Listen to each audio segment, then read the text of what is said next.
I'm not even gonna sell it, bro. I'm just gonna have it swim around in a fish tank in my house. $3.2 million. $3.2 million. $3.2 million US dollars. $3.1 million for single Pacific bluefin tuna. I'm happy Togi listened to me. Prize was far higher than his own previous record. I'm happy everyone listens. I really have a tough time sometimes. But I also have some other business schemes that could possibly be executed in Japan.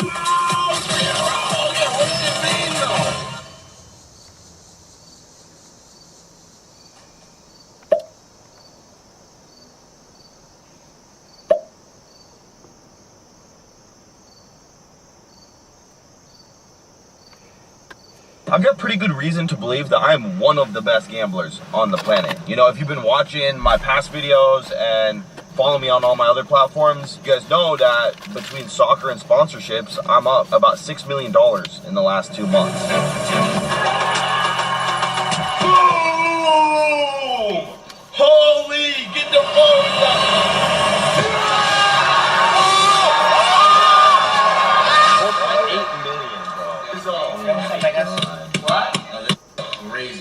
Dude, it doesn't feel real. I've never seen. What's the most valuable person?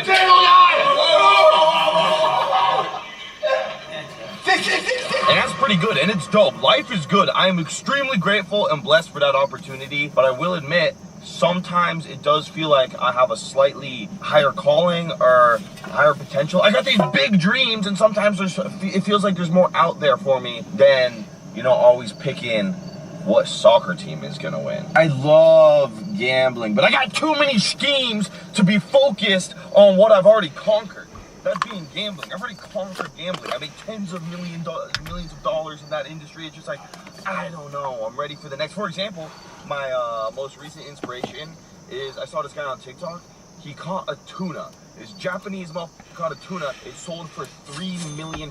Not yen. 3 million United States dollars for one fish. Are you kidding me? That's incredible. He's making the news. $3 million fish retired off a tuna. It's legendary. What a story is that? And I've been deeply inspired by that guy. I want to catch the world record fish, dude. So that's my new plan. Is I'm going to Japan. World record. Maximum fish. As long as it's worth $3.2 million, I am to go. And I actually did do some research on this. It's really just luck of the draw. Like, it's very feasible to catch a $3.2 million fish. All I got to do is spend, like, you know, flights, the crew, renting boats, tools, supplies, things of that nature. I added it all up. Maybe if I invested $200,000 into this, it would be on the table that I would catch a $3-4 million fish. And, you know, obviously there's some luck involved, but you know what they say is you can't win the lottery if you don't make enough money to buy the ticket, boy, and I'm buying the ticket right now. I also have, actually, this is very exciting, I have a lot of schemes. I've been churning these schemes for a long time. I've not filmed in forever. I've just been locked in a sports betting dungeon for a decently long time now, and these ideas have been a-brewing. But they're pretty elaborate, so I'm gonna need some help. Check this out. I'm really excited about this. I've decided that I'm gonna assemble the boys. The Schemeland boys, dude! We'll call it the Scheme Squad. What? Well, I mean, that was kind of Scheme Squad. It's alright, you know, my friends. Udi and Liam, the homies from back in Schemeland. I know some people were talking about us as a team. Well, I'll be honest, I think we work really well as a team. The general thesis is we need to make $20,000 utilizing resources that we have. Boom. I mean, just look at the land. If you really look, like, throughout this whole place, the whole house, no one sleeps in there. It reeks of piss. So I'm thinking you guys go in there and take out the fridge, sell the fridge. We're utilizing the resources of the house. We got our gear to essentially scrap the house for precious metals and wood.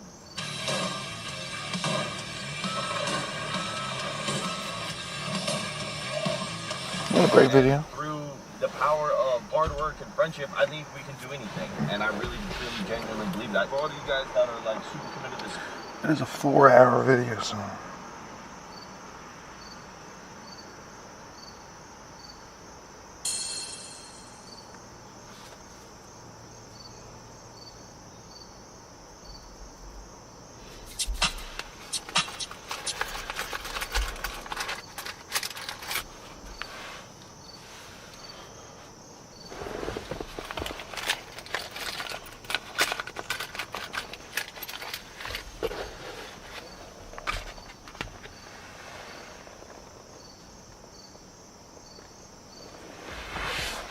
Hey, hey, hey, hey, hey, hey.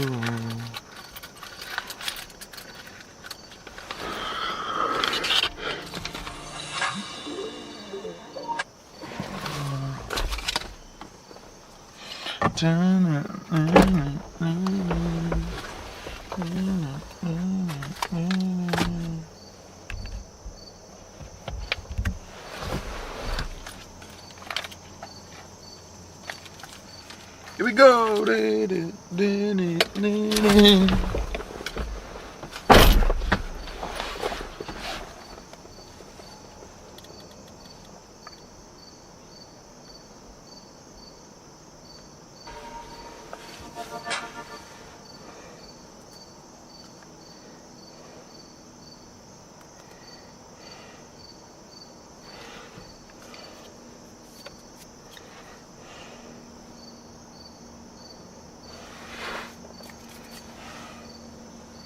Pedophile,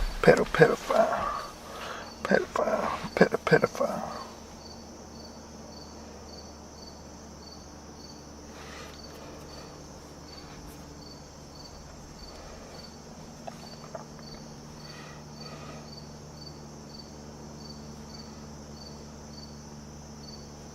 The drama continued with NMP and Malena. If you guys missed out, be sure to check out the other videos on my channel. Now, the situation between Mizkif and NMP has taken another turn, this time after private Discord messages between the two were brought into the public discussion. The screenshots appear to show a heated exchange between the two, with NMP accusing Mizkif of being angry and projecting his own issues onto him. NMP also claims in the messages that he had been one of Mizkif's only real friends, saying that he had helped him when he needed it and called him out when he was acting badly. Mizkif then responded in the exchange. Let's put the rest of your $800,000 on that I don't pay this guy and I've never talked to him once, Chumbucket. Down? If not, I'd stop talking. You're self-projecting real hard here, Mr. Eastern Waltz, which is Nick's account he has literally used to attack me. I'd sit this one out. So Nick goes, bro, I don't care, I know it's you. Notice how he doesn't say he's not Eastern Waltz, because he admitted it in court. I'm not going to sue you over it. If you remove your anger, your hatred, and jealousy, sit down and think, I was one of the only real friends you had. He voted to kick me out of the org. He talked shit relentlessly in his Discord and called you out on your bull, which you didn't like.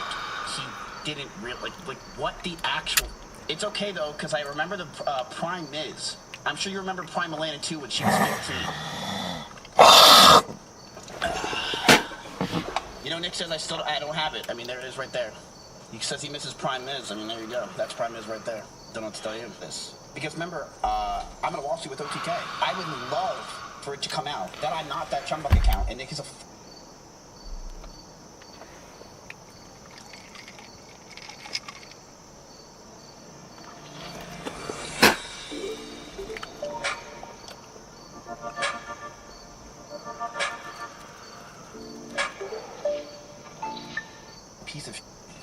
I would love for it. And that's why I'm waiting, because I know all of these things in court. Like, yeah, I'm Chumbucket. Yeah, okay. Yeah, I put smear hate campaigns against people. Yeah, okay. You know, Nick says I don't have it. I mean, there it is right there. He says he misses Prime Miz. I mean, there we go. That's Prime Miz right there. Don't know what to tell you this. Because remember, I'm in a lawsuit with OTK. I would love for it to come out that I'm not that Chumbuck account, and Nick is a piece of I would love for it. And that's why I'm waiting, because I know all will get proven in court. Like, yeah, I'm Chumbucket. Yeah, okay.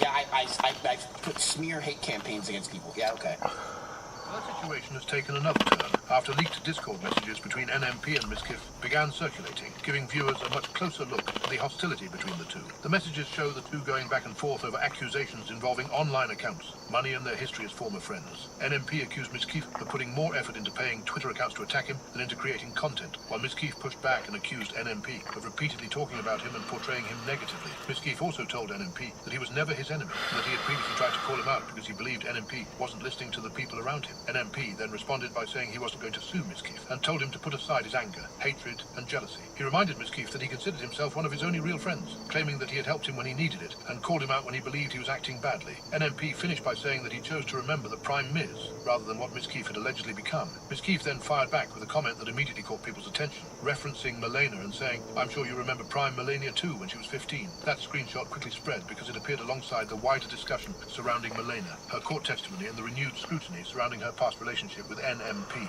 but the reaction didn't stop there. Some people questioned whether the leaked screenshots actually showed the complete conversation, arguing that individual screenshots could potentially be missing surrounding context. Others, focused on NMPs, claimed that Miss Keefe was connected to accounts criticizing him and began debating whether the messages provided enough evidence to support that accusation. The discussion then turned toward Miss Keefe's alleged use of paid clipping and promotion. One commenter argued that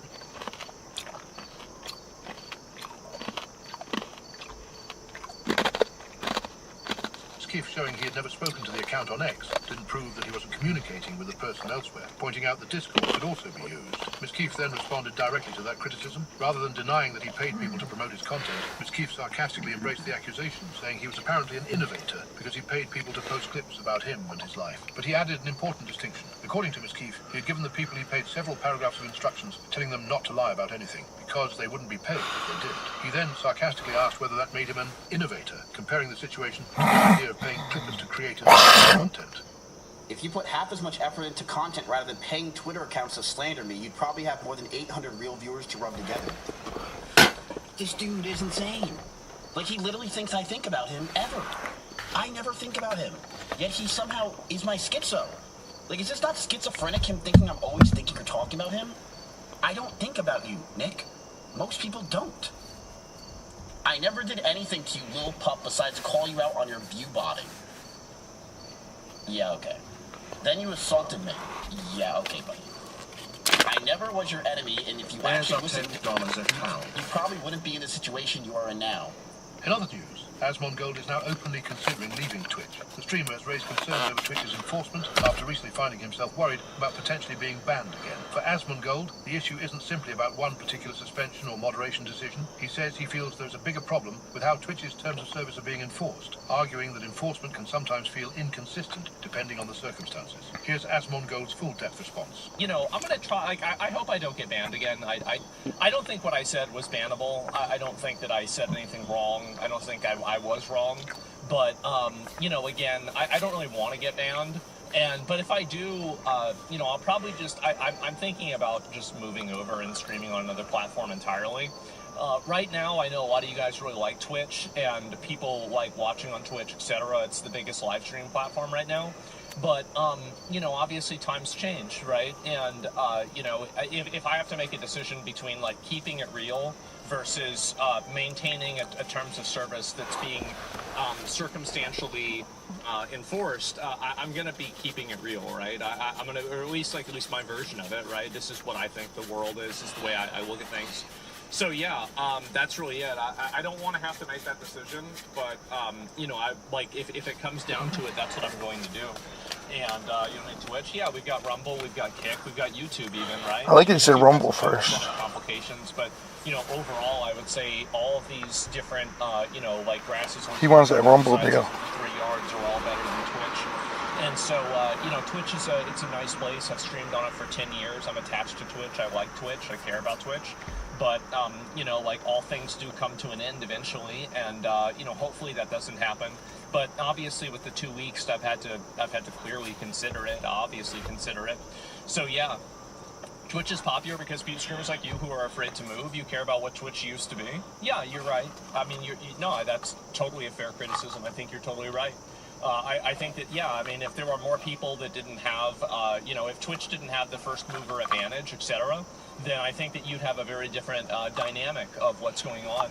And I think that, you know, really over time that might change, but I don't know yet. From the community was pretty divided, although a large portion of the responses appeared to support the idea of Asmon leaving. One viewer argued that Twitch's enforcement has become increasingly hypocritical, saying that some streamers appear to get away with behavior that results in other creators being punished. Another commenter went even further, arguing that Twitch needs Asmongold more than Asmongold needs Twitch because of the size and influence of his audience. There were also people suggesting that his departure could have a much bigger impact on Twitch itself, with one commenter claiming that removing one of the platform's biggest personalities would expose just how much Twitch relies on its established creators. And then there were viewers who said they would actually follow Asmongold if he made the move. One commenter claimed that they're already seeing people leave Twitch for Kick because of what they perceive as biased enforcement and better opportunities for creators. Go to cinema. Kick is trash. Analyzer, moderator stance, sound filter, 6 monitors, pedals, Kick used to be great, bro. They're coming over to the same thing. Computers, bunch of wires, sound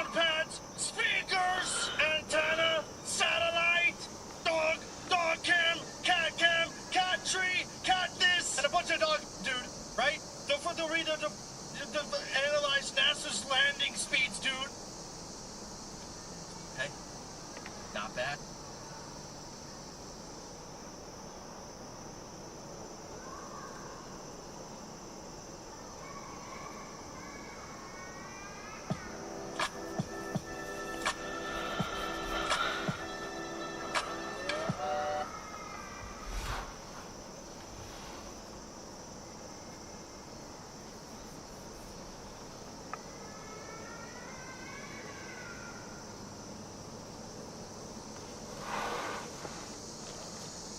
PC building mistakes can be surprisingly expensive. Some waste a few extra dollars, others can cost hundreds in lost performance, compatibility headaches, or hardware you'll end up replacing far sooner than expected. Buying a CPU for the wrong tasks. Dropping a massive chunk of your budget on a top-tier Core i9 or Ryzen 9 for a pure gaming rig is an easy way to kill your price-to-performance ratio. Modern games rely heavily on the graphics card. Pairing a flagship processor with a mid-range GPU means the chip sits at 20% utilization while the graphics card chokes. For gaming, a mid-range chip handles the frame routing flawlessly, leaving extra cash for the component that actually renders the pixels. You end up with higher frame rates by shifting that $100 difference directly into a better GPU tier. Cost of mistake, $100 to $200 wasted. Underpowered CPU coolers. Buying a high-end processor and cooling it with a cheap, tiny heatsink results in instant thermal throttling. Modern CPUs push themselves to the absolute thermal limit until they hit their target temperature, usually around 90 degrees Celsius. If the cooler cannot dissipate that heat fast enough, the clock speeds drop off a cliff to prevent damage. You lose the performance you paid for within 3 minutes of booting up a heavy game title. A loud, screaming fan running at 100% speed becomes an annoying bonus. Cost of mistake, $0 up front, but a 20% loss in processing power. Underpowered motherboard VRMs. Placing a power-hungry high-end processor onto the cheapest entry-level motherboard creates a hidden performance bottleneck. The voltage regulator modules, or VRMs, around the CPU socket act as the power delivery pipeline. In extreme cases, CPU performance can drop noticeably under sustained all-core workloads. When these components get too hot, the motherboard forces the CPU to drop its power consumption and clock speeds, even if the CPU cooler itself is working perfectly. The system slows down because the motherboard power grid cannot keep up. Cost of mistake, $50 saved on the board, but 50% of your CPU performance lost. Overpriced motherboards for mid-range builds. Spending more on a premium, enthusiast-grade motherboard than on the actual processor going into it is a complete waste of funds. Buying a flagship Z-Series or X-Series board with massive heatsinks and extreme features for a locked mid-range i5 or non-X Ryzen chip gives zero extra performance. Those features remain completely locked out or useless. The extra cash pays for heavy metal aesthetics and extreme power phases that a mid-range chip will never pull enough current to utilize. Cost of mistake, $100 trapped in a useless motherboard layout. Overpowered GPUs for 1080p gaming. Buying an extreme high-end graphics card like an RTX 5090 to play exclusively on a standard 1080p monitor creates a massive system bottleneck. At lower resolutions, the graphics card processes frames so fast that the CPU physically cannot feed it data quickly enough to keep up. The expensive GPU ends up sitting at 50% utilization, wasting its potential while the CPU screams at 100%.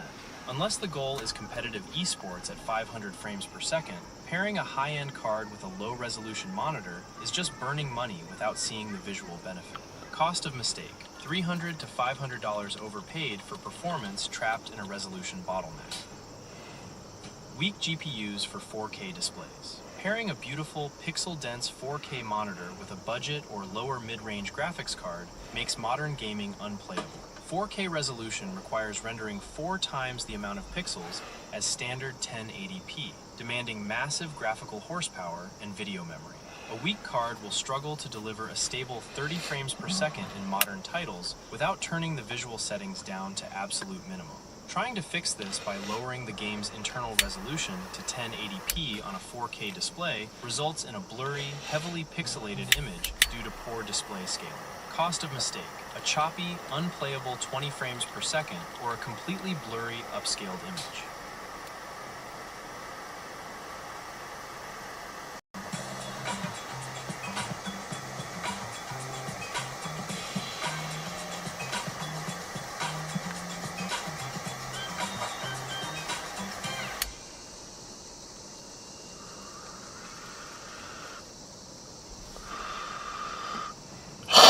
focusing cases solely on aesthetics. Picking a computer case based entirely on an attractive online photograph without analyzing its structural dimensions leads to severe clearance issues during the build process. Modern graphics cards have grown massive, easily exceeding 300 millimeters in length and taking up over 3 slots of thickness. Many budget or compact cases simply cannot physically fit these cards, or they leave no room for front-mounted liquid cooling radiators. Furthermore, ignoring the maximum supported CPU cooler height or motherboard form factor can leave you unable to close your side panel or line up the chassis standoffs. Cost of mistake: returning a giant metal box to the retailer, paying return shipping, and delaying your build by a week.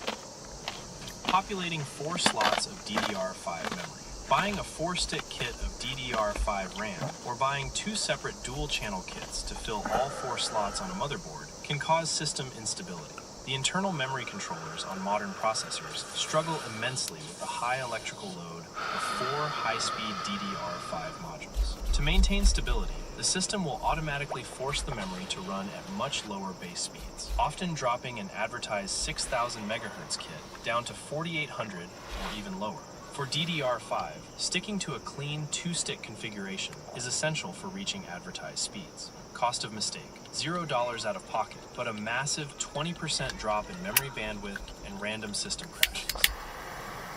Mixing different RAM kits. Purchasing 2 separate boxes of memory, even if they share the exact same brand, model number, and advertised speeds, is a gamble that often leads to blue screens. Memory manufacturers frequently change the underlying silicon suppliers for their RAM chips from week to week without changing the external model name. One kit might use Hynix chips, while the identical-looking box bought a month later might use Samsung memory. Mixing these different memory dies makes it incredibly difficult for the motherboard to stabilize timings, frequently preventing the system from booting at its rated speeds. Cost of mistake: endless system instability, random blue screens of death, and hours wasted troubleshooting. Mismatched RAM profiles. Buying a memory kit without checking whether it features an Intel XMP or an AMD Expo profile might use Samsung memory from week to week without changing the external model name. One kit might use Hynix chips, while the identical-looking box.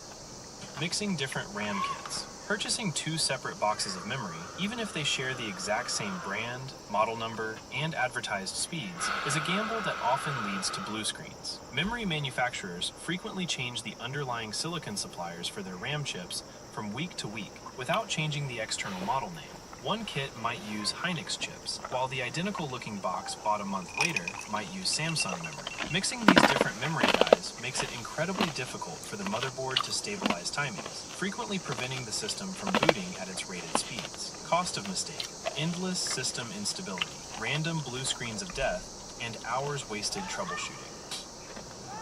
Mismatched RAM profiles. Buying a memory kit without checking whether it features an Intel XMP or an AMD Expo profile isn't a total system disaster anymore, but it still introduces unnecessary friction. Most modern motherboards are decent at cross-reading competing profiles, meaning an XMP kit on a Ryzen system or an Expo kit on an Intel build usually works out of the box. However, because subtimings are optimized for specific processor architectures, cross-loading the wrong profile occasionally falls short of advertised speeds or requires additional manual tuning to stabilize. Sticking to the profile matched to your exact CPU platform saves you from unexpected troubleshooting and ensures a guaranteed one-click setup. Cost of mistake: extra time spent manually tweaking subtimings in the BIOS or losing a bit of your advertised out-of-the-box performance. Gen 5 SSDs for pure gaming. Paying a massive premium for the latest PCIe Gen 5 NVMe solid-state drives for a standard gaming build offers virtually zero real-world benefit. While the sequential read and write speeds look incredible on product marketing pages, games rely heavily on random read performance. In actual side-by-side game loading tests, a Gen 5 drive performs almost identically to a quality Gen 4 drive. Furthermore, Gen 5 drives run incredibly hot, requiring massive, bulky heat sinks that can interfere with component clearance. QLC SSDs for heavy write workloads. Choosing a cheap QLC-based solid-state drive for a system intended for heavy video editing or massive file transfers, all for a performance difference you cannot feel outside of heavy data center transfers. Random read performance. In actual side-by-side game load Linking to the profile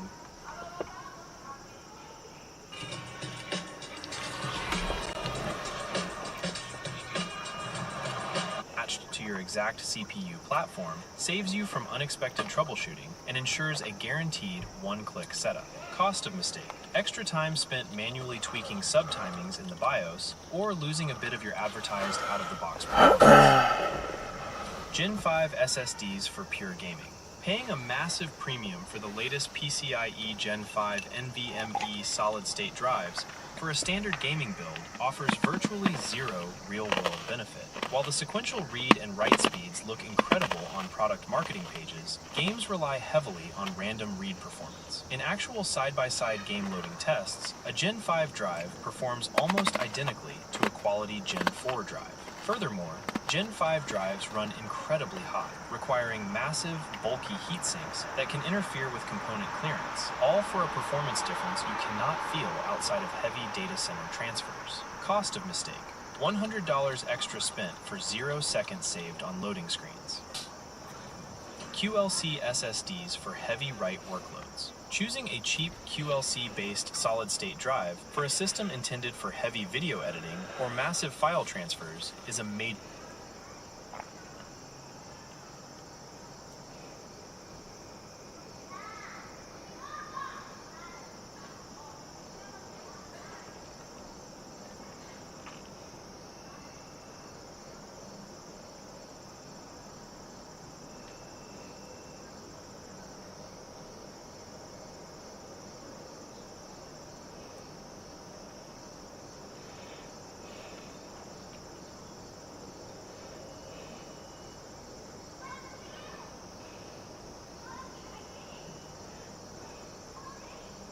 mistake. QLC memory stores more bits per cell to lower manufacturing costs, but it suffers from a major limitation. Once the drive's high-speed SLC cache fills up during a sustained write operation, the transfer speed plummets off a cliff. Some QLC drives can drop dramatically once their cache is exhausted, especially when nearly full. For a boot drive running heavy workflows, paying slightly more for a TLC drive is mandatory. Cost of mistake. Slower than HDD transfer speeds during long rendering sessions, high-speed SLC cache, all for a performance difference you cannot drive. Furthermore, Gen 5 drives run incredibly hot, requiring massive, bulky heat sinks that can interfere with component clearance, all for a performance difference you cannot feel outside of heavy data center transfers. Cost of mistake. $100 extra spent for 0 seconds saved on loading screens.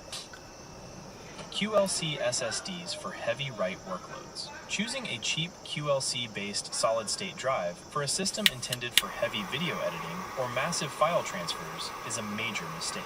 QLC memory stores more bits per cell to lower manufacturing costs, but it suffers from a major limitation. Once the drive's high-speed SLC cache fills up during a sustained write operation, the transfer speed plummets off a cliff. Some QLC drives can drop dramatically once their cache is exhausted, especially when nearly full. For a boot drive running heavy workflows, paying slightly more for a TLC drive is mandatory. Cost of mistake. Slower than HDD transfer speeds during long rendering sessions and a heavily degraded drive lifespan. Ignoring port selection and I/O layout. Focusing entirely on core specifications while ignoring the back panel and internal headers leads to immediate frustration during assembly. Buyers frequently realize too late that their chosen motherboard lacks enough high-speed USB ports for their external capture cards, audio interfaces, and peripherals. Internally, a mismatch between the case's front panel USB-C connector and the motherboard's available headers leaves case ports completely dead. Checking the exact count of fan headers, ARGB connections, and M2 slots before purchasing prevents the unexpected need for ugly, cheap adapter hubs later. Cost of mistake. $20 for external hubs and a messy cable layout. Partial component incompatibilities. Total system incompatibilities, like trying to force an Intel chip into an AMD socket, but subtle, partial incompatibilities catch buyers off guard constantly. Buying a state-of-the-art PCIe Gen 5 SSD and pairing it with a budget motherboard that only features Gen 3 slots will not stop the system from working, but it completely hamstrings the expensive drive. The storage drive will be forced to run at the slower speeds of the motherboard slot, rendering the extra premium paid for the advanced drive completely useless. Cost of mistake. paying for top-tier bandwidth speeds while being physically locked to last-generation performance levels. Ignoring the platform upgrade path. Buying into an end-of-life hardware platform just because the entry price looks slightly cheaper locks you into a performance dead end. Choosing an older motherboard socket generation means that when the processor inevitably becomes a bottleneck in a few years, you cannot simply drop a newer, faster CPU into the socket. You will be forced to discard the motherboard, the processor, and potentially the system memory all at once. Choosing a modern, actively supported platform ensures that a simple, single-component drop-in upgrade remains an option years down the line. Cost of mistake, $300 to $400 extra down the line.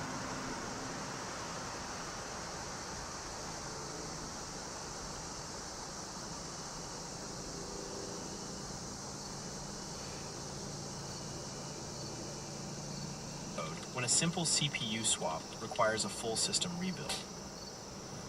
Cheap and underpowered power supplies. Treating the power supply as an afterthought and buying a cheap, unbranded unit to save $20 puts your entire system at risk. Modern high-end components draw power in rapid, aggressive spikes that cheap units simply aren't built to handle.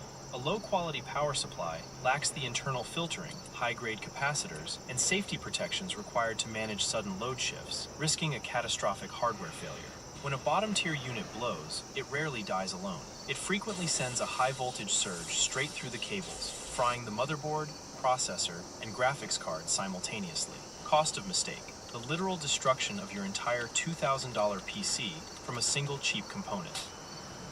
Buying used parts without verification.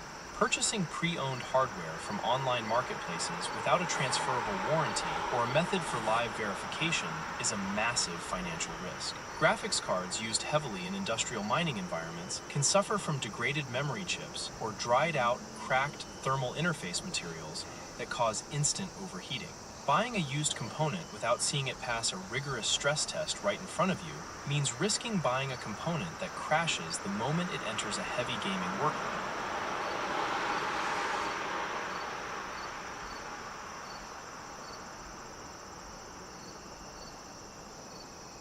Leaving you with zero consumer protection.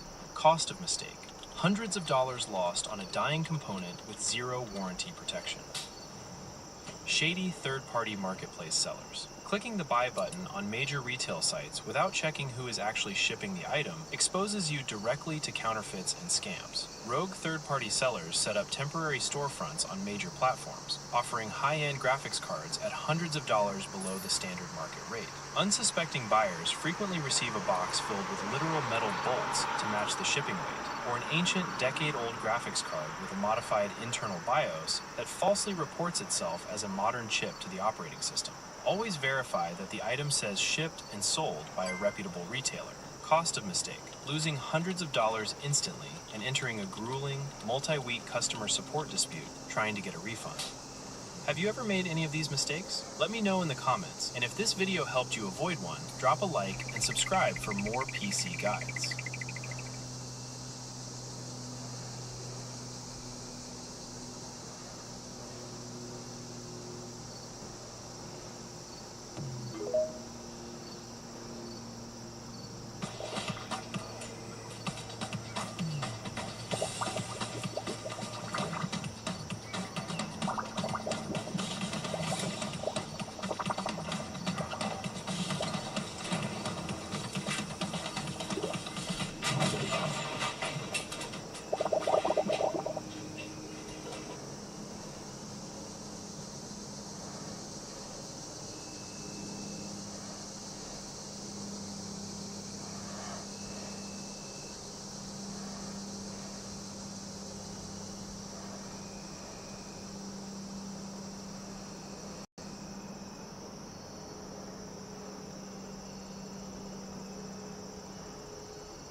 got famous?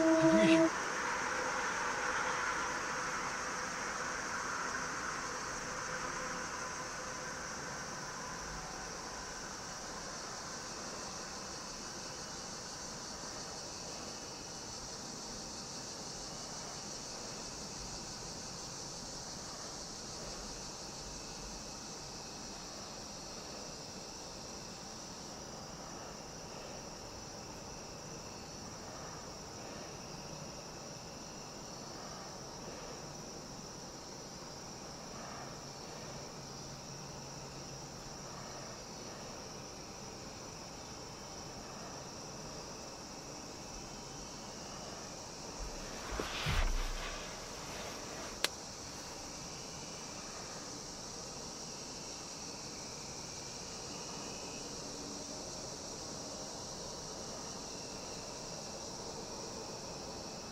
哦，这里是黄亚。Indy. It just landed on the moon. Oh yeah. In a cartoon. जी हाँ, आप अपनी screen पे देख सकते हैं कि हम Pilot, land the mark. SpaceX has been to outer space too. They're private in government. SpaceX? I mean, fake X?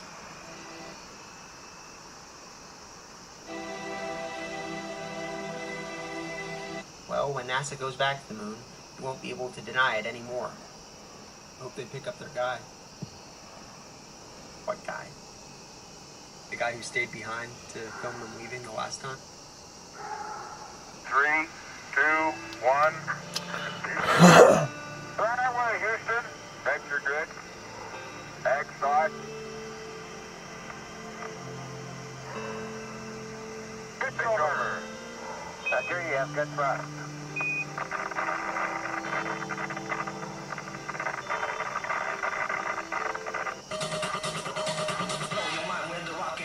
Keeping on with my words, so strong, pure perfection from beginning to the end. I'm here once again, blow your mind with the rock in front. I'm keeping on with my words, so strong, pure perfection from beginning to the end. I'm here once again, keeping on with my keeping on with my keeping on with my keeping on with my keeping on with my. You just say that again. Blow your mind with the rock in front. I'm keeping on with my words, so strong, pure perfection from beginning to the end. I'm here once again, blow your mind with the rock in front. I'm keeping on with my words, so strong, pure perfection from beginning to the end. You just say that again. I'm a member of the Flat Earth. Ready? Ready? I'm American Aeronautics pilot. I'm a member of the Flat Earth Society. God bless you, brother. Wow, the truth, I love it. How long have you been a pilot for? 43 years. Wow. What shape is the planet? Flat. You're the pilot? Hi. How long have you been flying for? Like, no. 21 years, but maybe like 30 something. I want to know.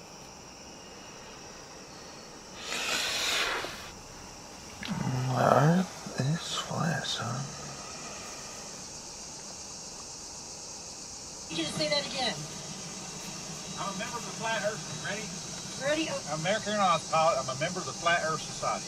God bless you, brother. Wow, the truth, I love it. How long have you been a pilot for? 43 years. Wow. What shape is the planet? Flat. You're the pilot? Hi. How long have you been flying for? Like, for Delta, 21 years, but maybe like 30 something. I want to know, because they say the pilots know a lot. Do you think the Earth is flat?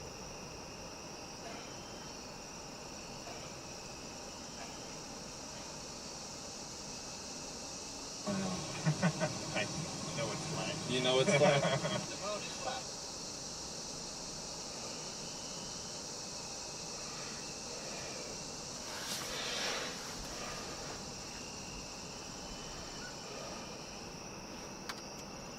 I know it's flat. You know it's flat? The world is flat.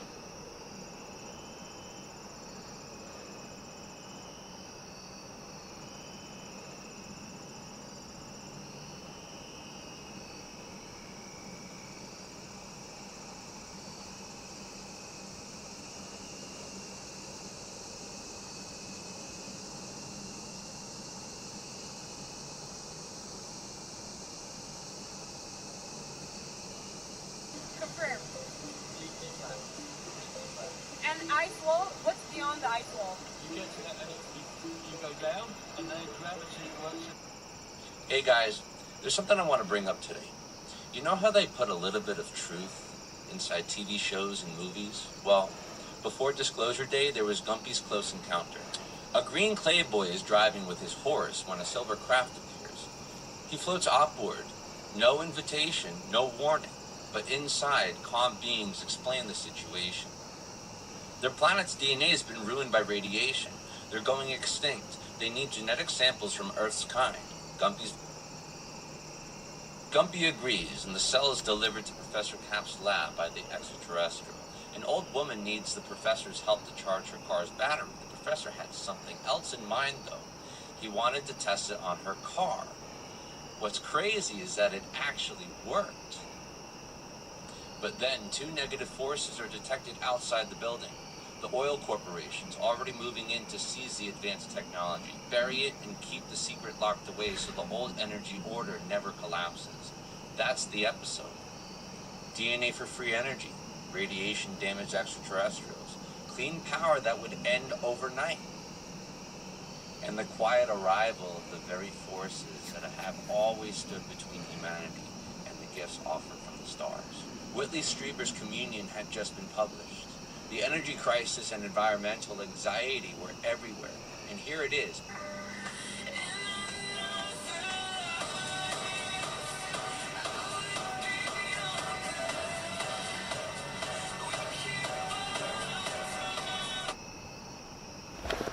Huh? Don't do it. What? Don't do that. Why? Cause I got the charging thing. What you charge? The truck. Was it dead? Yeah. It wasn't fully dead, but. What'd you read mine? Nothing. Something was on. Alright.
makes me hesitate before completely throwing it in the old-timely tall tale pile is that multiple people reportedly witnessed it.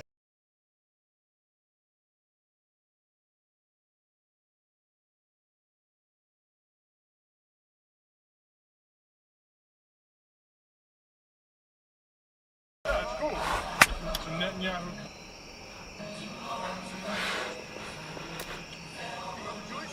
My mother? No, none of my family's Jewish. Oh, I'm down to 9 Netanyahu coffee. Of Diddy? No, no picture of Diddy. 2010 Netanyahu coffee. Well, this is interesting. On January from above, smashing windows before flying back into the desert. The story actually made the newspaper, so could it have been exaggerated? Absolutely. What makes me hesitate before completely throwing it in the old-timely tall tale pile is that multiple people reportedly witnessed it, and the story was recorded immediately after the train arrived in Los Angeles. And then there's the bigger mystery. This wasn't the only 19th century American account of enormous flying reptiles or dragons. There's a whole tradition of these sightings across the American West. Could folklore, newly discovered pterosaurs, and imagination have created the legend? Sure. But what if at least some of these reports were genuinely people describing something they couldn't identify? We don't know, and that's the fun part. If you're willing to believe the wilderness of the 1800s still contained animals we've never documented, then things can get a little weird. I did a full episode on dragons on the Nessie and Nephilim podcast, so go check that out and let me know what you think of it. Promise that I have something that will take the mainstream history that we've been force-fed since day one and rip it right in half. So here we go. The photo description states that in the summer of 1903, construction continues inside the entrance to the Palace of Machinery for the Louisiana Purchase. Wholesale, we can buy about Promise that I have something that will take the mainstream history that we've been force-fed since day one and rip it right in half. So here we go. The photo description states that in the summer of 1903, construction continues inside the entrance to the Palace of Machinery for the Louisiana Purchase Exposition, the 1904 World's Fair. The date of this photo is in 1903. The fair in St. Louis was in 1904. So this would all make perfect sense, except there's a massive flaw. A flaw so big that it's undeniable proof that this building was constructed 100 years before the 1903 date that we are told, and proof that there was a mud flood that ripped through this building at some point after 1803. Where is the foundation of this building? Incredibly detailed construction projects do not take place on top of dirt and garbage. This, in my opinion, is the most incredible photo that I have ever seen to this point. A lie right in our faces, saying that this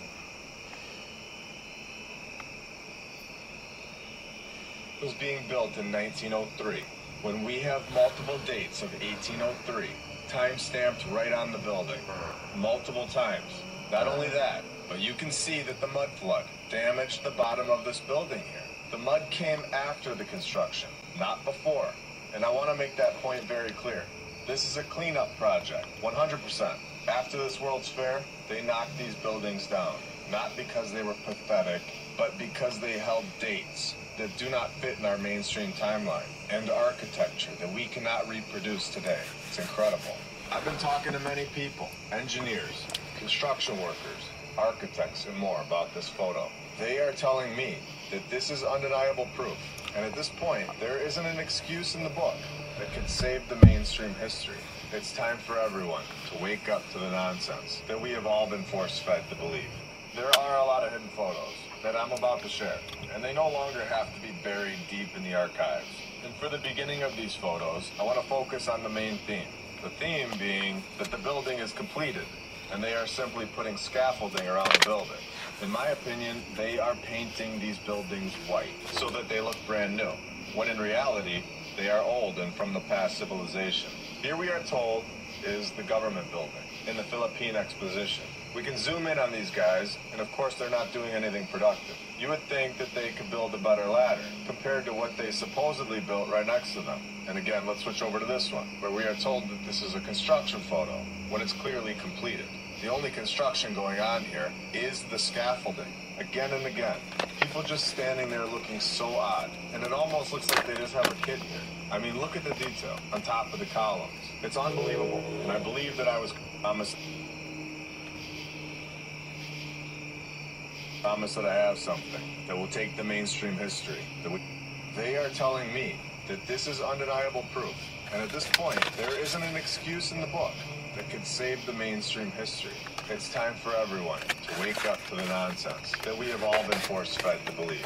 There are a lot of hidden photos that I'm about to share, and they no longer have to be buried deep in the archives. And for the beginning of these photos, I want to focus on the main theme. The theme being that the building is completed, and they are simply putting scaffolding around the buildings. In my opinion, they are painting these buildings white so that they look brand new, when in reality, they are old and from the past civilization. Here we are told is the government building in the Philippine Exposition. We can zoom in on these guys, and of course they're not doing anything productive. You would think that they could build a better ladder compared to what they supposedly built right next to them. And again, let's switch over to this one, where we are told that this is a construction photo when it's clearly completed. The only construction going on here is the scaffolding. Again and again. People just standing there looking so odd. And it almost looks like they just have a kid here. I mean, look at the detail on top of the columns. It's unbelievable. And I believe that I was promised that I have something that will take the mainstream history that we have been force-fed since day one and rip it right in half. So here we go. The photo description states that in the summer of 1903, construction continues inside the entrance. About a pound, the best inventory in Connecticut. If you're a restaurant owner and you want to buy wholesale meats and different cuts, take this one from me, I'll put you on these. Order up. Order up. Come get your meats. The what? Stop shop for your eggs. You know eggs are going up. And these are quality meats. Everything's 100% halal. Look at the marbling on it. They also have another location in Waterbury and one being built in Bridgeport. From produce down to fish, this spot has flag. That's a war flag. Military don't even use that flag. The real flag of the United States is hidden in the Tetons or Mount Shasta, and it's made out of gold and precious stone to be brought and separated out of a great change, whatever that's going to be. And see, these pigs now, they're trying to run away from the sun because this is the hot, it's called the thick black out of the sun. It's outside. All of this is inside. That's why I've seen the sunflowers that turn away from the sun. Yeah. The Europeans are about to wake up in a nightmare very soon. There's people who look like me with the beard and the dark hair, and they flee from the terror of the Islam, okay? Well, for example, I'm half German, half Egyptian, born in Germany. I still look like them, okay? And then there's people that look like me. They didn't flee from the terror. They flee with the terror and with the Islam, which is most of them. To be honest, it's not the other way around. You don't know what is sleeping and just waiting to reach a critical mass. If you liberal people don't like to listen to some white man, then listen to me now, okay?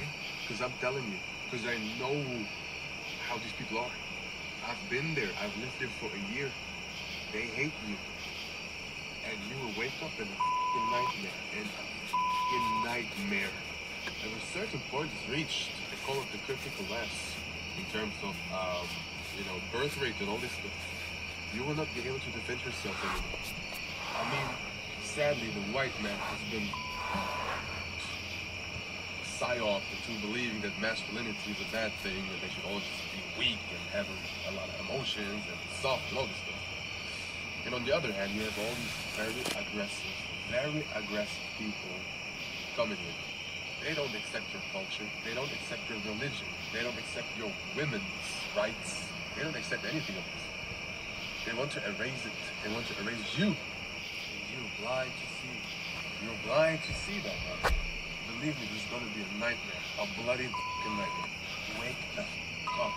I'm serious. Even my mom tells me this every day. She's asking me, how can the Germans allow this? How can the English people allow this? She doesn't understand, like she really doesn't understand how this is even possible. Please, in the name of God, Jesus Christ, wake the up. The Europeans are about to wake up in a nightmare. Very consumed. So this man has lived it. He knows what's coming, and he's telling you straight to your face. Share this everywhere, because people have got to wake up to reality. The Europeans are about to wake up in a nightmare. Very soon. There's people who look like me, with the beard and the dark hair, and they flee from the terror of the Islam, okay?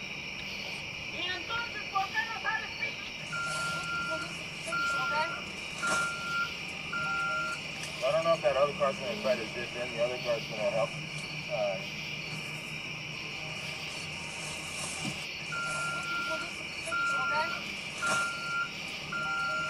I don't know if that other car's going to try to dip in. The other car's going to help.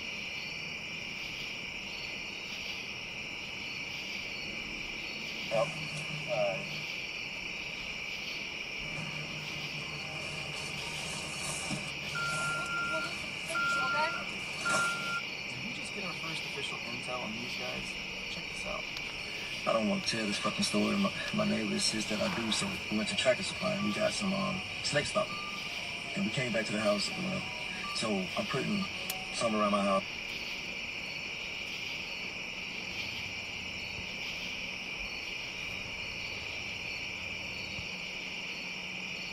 Official intel on these guys? Check this out. I don't want to tell this fucking story. My neighbor insists that I do, so we went to Tractor Supply and we got some snake stopper. And we came back to the house, so I'm putting some around my house. He put some around his house, and then we just kind of after talking shit, doing it together for real. Me being clumsy, accidentally got some of the shit on us. So he was like, man, hey, pretty boy, you ain't got time to go back in the house, take a shower. We got to go back and get some more stuff. So we went back, got some more stuff, got in line, and it was my neighbor, me, and this mixed-looking guy behind me. Kept sneezing. And his sneeze didn't sound like, it was like that. He kept on.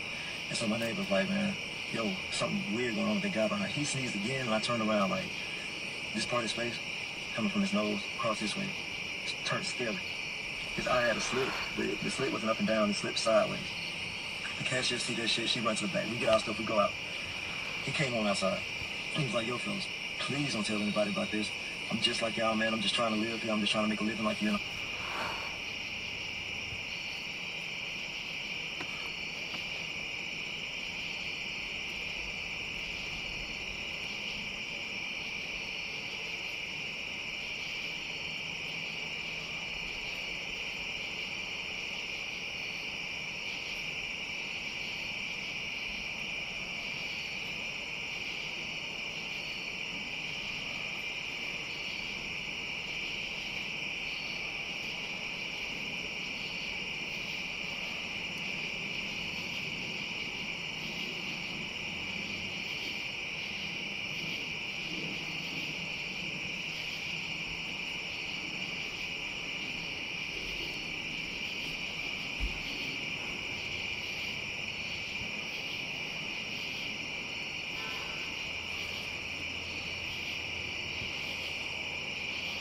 Get our first official intel on these guys?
official intel on these guys, check this out. I don't want to tell this fucking story. My neighbor insists that I do, so we went to Tractor Supply and we got some snake stopper. And we came back to the house or whatever. So I'm putting some around my house. He put some around his house. And then we just kind of out there talking shit, doing it together for real. Me being clumsy, accidentally got some of the shit on us. So he was like, man, hey, pretty boy, you ain't got time to go back in the house to take a shower. We got to go back and get some more stuff. So we went back, got some more stuff, got in line. And it was my neighbor, me, and this mixed looking guy behind me. Kept sneezing. And his sneeze didn't sound like... It's like that. He kept on. And so my neighbor's like, man, yo, something weird going on with the guy behind. He sneezed again, and I turned around like, this part of his face, coming from his nose, across this way, turned scaly. His eye had a slit, but the slit wasn't up and down, it slipped sideways. The cashier see that shit, she runs to the back. We get our stuff, we go out. He came on outside. He was like, yo, fellas, please don't tell anybody about this. I'm just like y'all, man. I'm just trying to live here. I'm just trying to make a living like you. And I'm like, yo, we didn't see shit. We got the fuck on. And then my neighbor got in the car, was like, yo, bro, I done seen this guy somewhere before. I think he worked at the courthouse. And I'm like, somebody like that working at the fucking courthouse, man, you believe what we just fucking saw? Like, I done heard plenty of people say, like, hey, the stuff in the movies be true. That's how they get their true shit out. But that scene in Man in Black when Tommy Lee Jones was telling Will Smith, oh, some of them just trying to make a decent living. And Will Smith, like, let me guess, cab drivers or something like that. And he was like, not many of them. Let me be the first one to say that I never believed in these guys. I thought it was really insane. Until I found something. Early in the process of discovering what is now called the sandcastle culture, I discovered this. It's kind of hard to make out at first, but it's just a side profile of some kind of face. You can see an eye and what appears to be like a smashed nose, but there's almost a shield.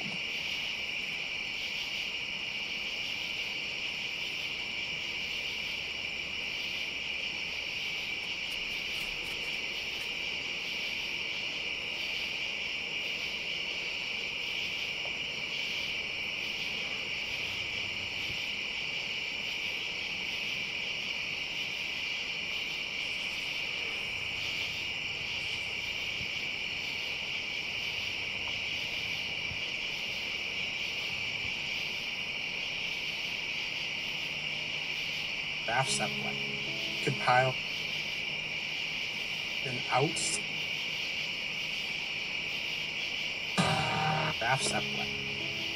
an outstanding safety record for the era. The Graf Zeppelin flew over 1 million miles and carried more than 13,000 passengers without a single passenger fatality in regular commercial service for a long stretch of its career. Even the Hindenburg disaster itself, it went down in a big fiery inferno. It owed the humanity the perfectly captured shot. Roughly 64% survival rate for the Hindenburg. In the context, so of the 97 people on board the Hindenburg, 62 people survived. That is roughly, again, a 64% survival rate. In the context of 1930s aviation, that is remarkably high. Most serious airplane crashes of the same period and today had far lower survivability, often under 30% and sometimes much, much lower, because airplanes tend to hit the ground at high speeds. Airships, even when things went wrong, often descended more slowly.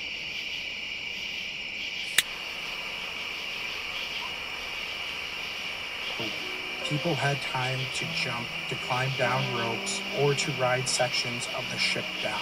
There were, of course, deadly airship accidents. The USS Akron lost most of its crew when it went into the sea in bad weather. However, that wasn't so much as an airship fault.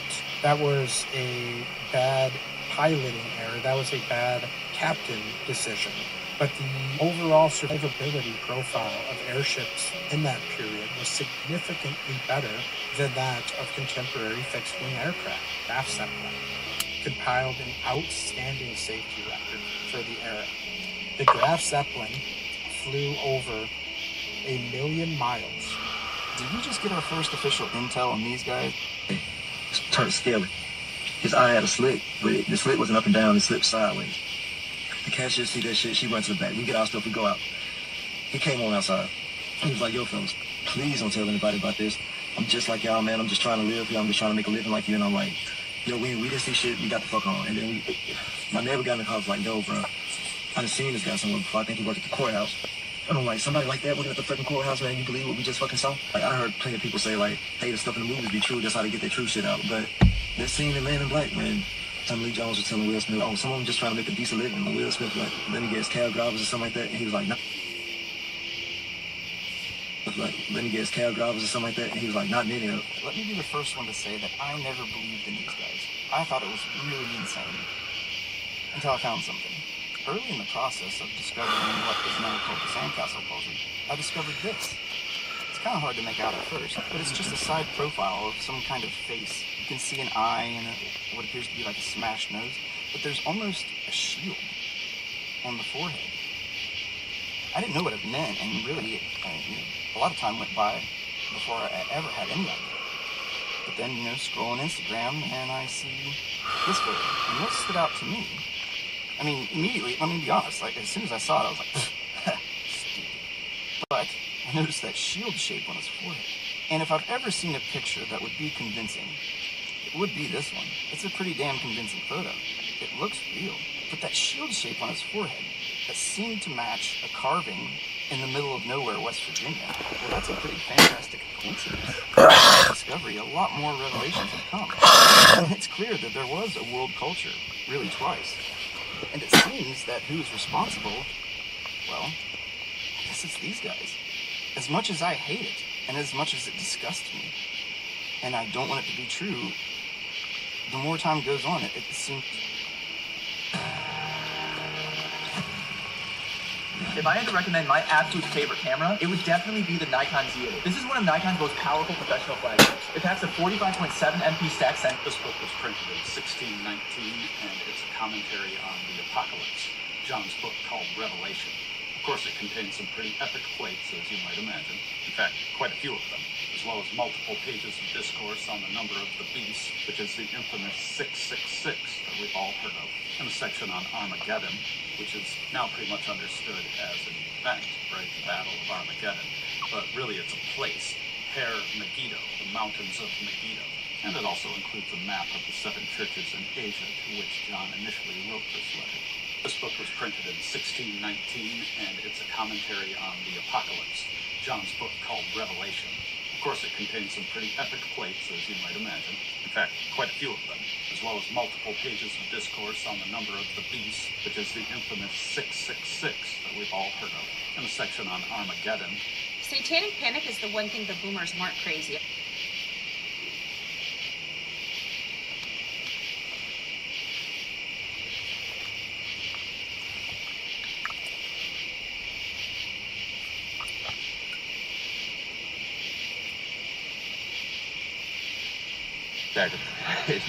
We're back in simulation. Flip this up. Hey, Gary, can you put the main lights on?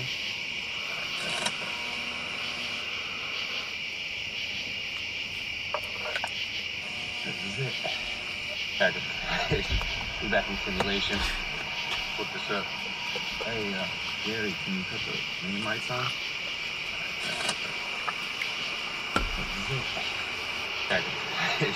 We're back in simulation. Flip this up. Hey, Gary, can you put the main lights on? This is it. We're back in simulation. Flip this up. Hey, Gary, can you put the main lights on?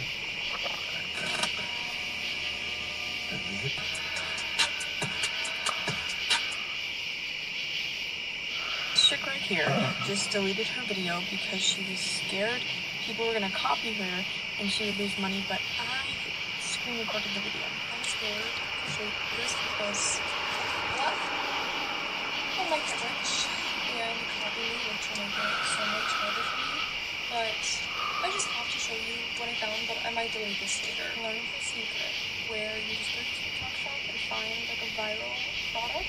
So it already has 57 days old, and just copy this link. Go to this website, it's a page palette, and you go to create product page, you paste your link in, and then you press next. And in like 60 seconds, it makes you like a full website. Like, you can customize all of this. It even has reviews. You publish it to Shopify just right here. All you do is just download these ads it makes you. The copywriting is already done. You just run them on Meta and, like, just let the money come to you.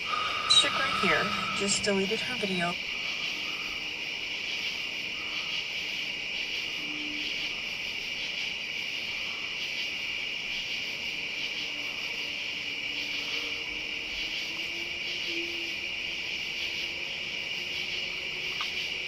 Irish women will always buy. This chick right here just deleted her video because she was I know this is.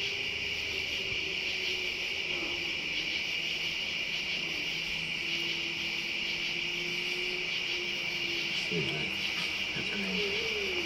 Points at those color bars, and then when I mix in the cap.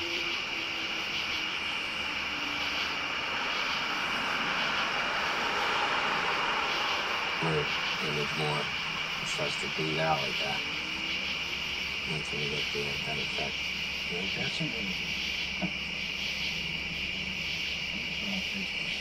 Just kind of black and white.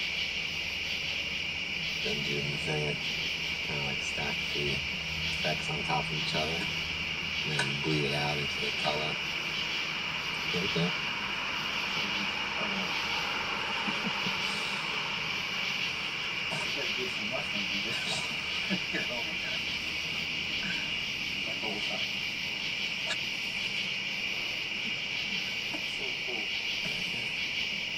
Sweet, right? That's amazing. Point that those color bars, and then when I mix.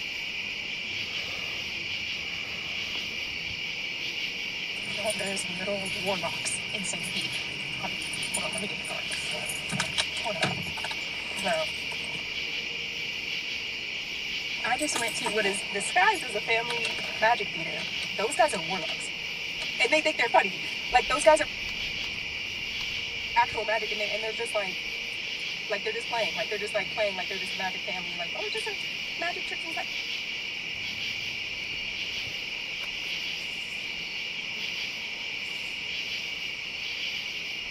No, those are actual warlocks. I'm at the Zubrik Magic Theater in St. Pete. I've seen magic shows before. This thing this guy did with dogs, this thing this guy did with the... But I know you guys are warlocks. With AGP doing my payroll. Whether you realize it or not, we are currently engaged in the largest information war in...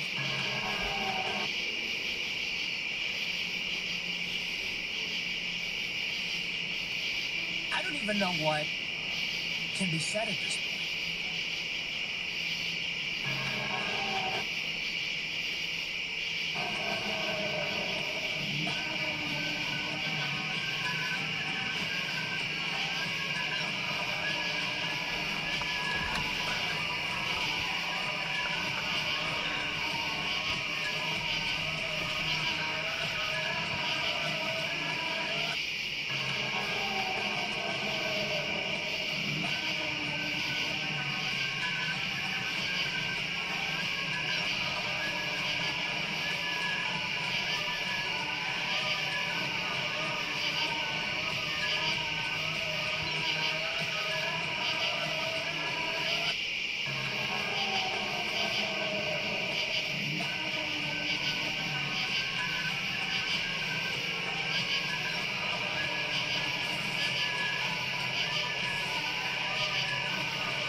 beautiful, pristine, clean uniforms, like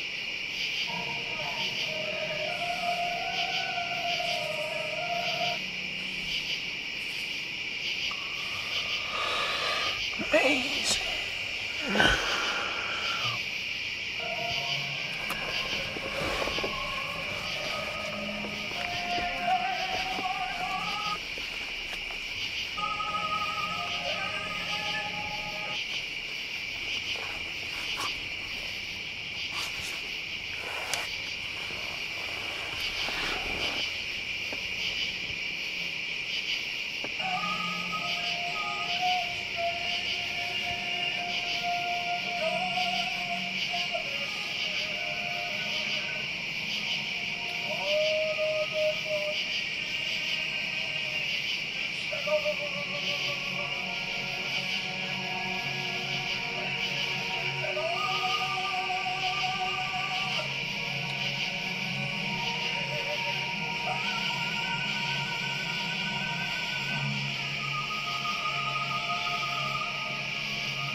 Let's look into the Caucasian collapse. Caucasians were not cave dwellers. These are not caves. In Barcia, an earthquake exposed a city inside of a mountain. This was not carved into the mountain. The entire mountain range itself was a metropolis. This is a melted city. The exterior took the brunt of the heat, but much of the interior was also melted. The local Caucasus history talks about a major... Let's look into the Caucasian collapse. Caucasians were not...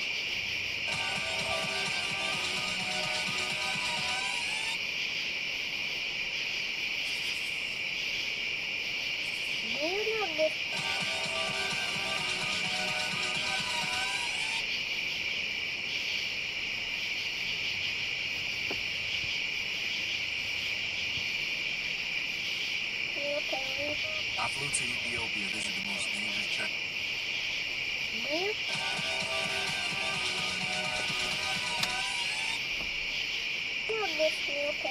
I flew to Ethiopia to visit the most dangerous church in the world.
There is a theory that suggests 297 years of human history were added to the timeline. The theory is called the phantom time hypothesis. And according to it, everything between the years 614 and 911 AD may not have happened when we're told it did. The theory centers around three powerful figures: Holy Roman Emperor Otto III, Pope Sylvester II, and Byzantine Emperor Constantine VII.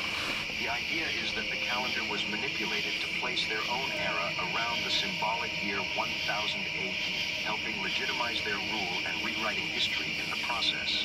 If true, nearly 3 centuries were inserted into our timeline, and those centuries fall inside one of the most mysterious periods of European history, the so-called Dark Ages, a period where surviving written records are far more limited than in later centuries. But this raises an even bigger question. If those 297 years aren't where we think they are, what actually happened during that missing time? Because once you start looking deeper, the theory points to supposed inconsistencies in architecture, historical records, and even the dating of astronomical events. And think about what this would mean. Kings, wars, entire generations, and even the dates assigned to ancient buildings could potentially shift by centuries. But the mystery behind the theory leaves one fascinating question. If you could somehow prove that 297 years were added to our calendar, then we're not living in the year 2026. We're living in 1729. What if the year isn't really 2026? What if it's actually 1729? There is a theory that suggests 297 years of human history were added to the timeline. The theory is called the phantom time hypothesis. And according to it, everything between the years 614 and 911 AD may not have happened when we're told it.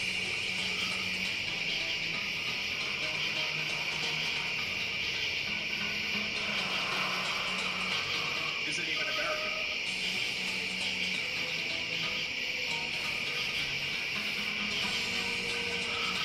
So I don't know what the hell he's chanting USA for. I'll chant USA. You. Who the hell is this guy? Why I am in US now? Because I was I came here with my passport. And I came here because I used to live under communism. My country was under communism. And Reagan, with John Paul II, freed our country. And I will be always grateful to the Republicans of the United States for the freedom of Poland and Europe. And my presence here in America is my way to pay respect. Is it even American? So I don't know what the hell he's chanting USA for. I'll chant USA, not you. Who the hell is this guy? You asked.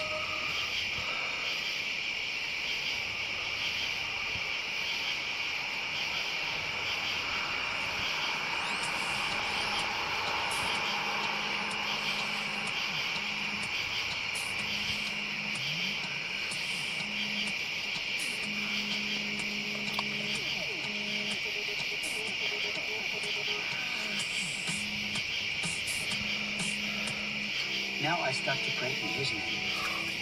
And this prayer, this Lord Jesus Christ, Son of God, have mercy on me. This is called the Jesus prayer. It's a very powerful comfort, because when you sit still, I sit very still like this for some hours, 2 hours, 3 hours, and I say the name. I say, Lord Jesus Christ, Son of God, have mercy on me. I repeat it many times. And this way, I start to taste the name of the Lord in my mouth, on my lips, in my heart. And when I close the curtain is completely dark. No even pencil of light comes in. And this way, because my eyes is negated and I don't hear anything, the only senses I have open is my sense of my heart. And I feel my heart beating. In and out, in and out, in and out. My breath, my heart pumping. So I feel that my body is closed and my heart is open, my spirit is open. And I start to pray, Lord Jesus Christ, have mercy on me. Lord Jesus Christ, Son of God, have mercy on me, a sinner. This prayer is arrow prayer, we call it. It's like an arrow, you shoot it straight to heaven. The arrow flies from your bow and goes straight to the heaven. Now I start to pray in his name. And this prayer, this Lord Jesus Christ, Son of God, have mercy on me. This is called the Jesus prayer. It's a very powerful comfort, because when you sit, The more we dig, the more we find. Here we have an image of a diploma for the American Pacific Exposition and Oriental Fair for Portland, Oregon in 1905. So 1904, they have the St. Louis World's Fair. 1 year after, we get this one in Oregon. This diploma is very interesting. As we go down to the bottom, we have a photo, and we can clearly see in the background 2 airships, both looking different. They normally don't show this form of transportation in these photos. They normally blank out the sky. But as we look up all of these countries, we see the big ones, and then we see Caucasia. Have any of us heard of a country in the 1900s named Caucasia? I personally have never heard of Caucasia, which is similar to Tartaria. All of these countries that we were never told about. But this one wasn't hundreds of years ago. This was 1905. So they are now, in my opinion, lying and telling us that Caucasia, or Caucasus, as a region, that has a bunch of countries in it, including Russia, which we all know have connections to Tartaria. But let's take a look at this list again from 1905. They are already listing Russia on this map with Turkey, France, Holland, Germany, Switzerland, Italy. All of these are countries. They are not regions. I'll say it again. These are countries. Why would they then throw a region in there randomly?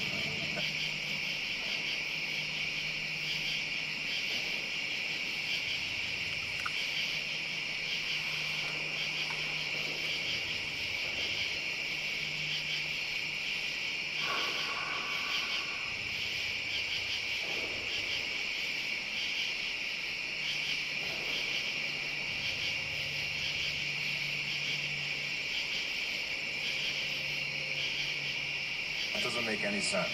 I think we are finding, in my opinion, that there is more land that we aren't being told about that was here in the 1900s. And I think Caucasia is being hidden from us for right now. Really quick, I want to just throw this in here, that there is another country that is clearly blurred out. I wonder if we weren't supposed to see that.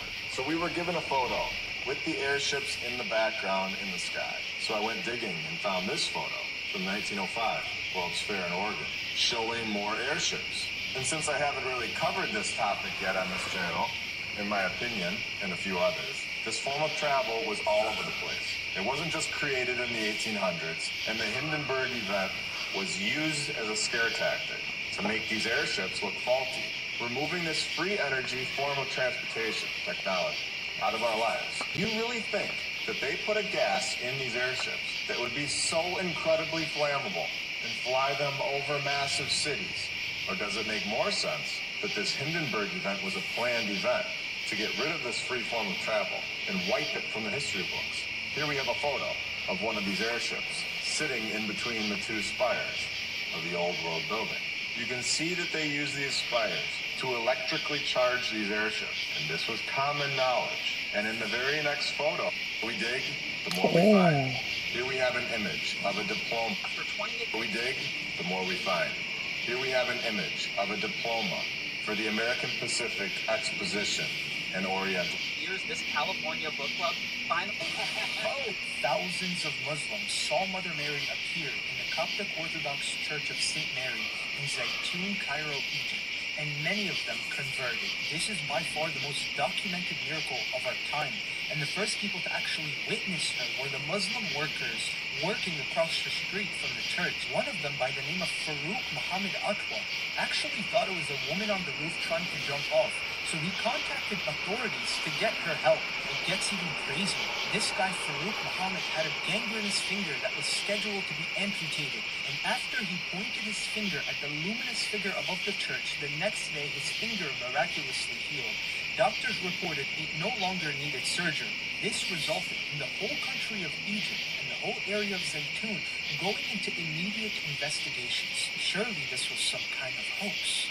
Maybe someone was shining a light or projecting something above the church, but nobody realized that this was the start of Mother Mary appearing top of that church in the same spot for the next 3 years. Reports saying up to 2 to 3 times per week. Get this, crowds of 250,000 people at a time would gather in that same spot every single night, to the point where the government and officials were like, hold up, now we have to really kick up the investigation. Someone is playing the trick on us. So they carried out the most intelligent operation that they can do.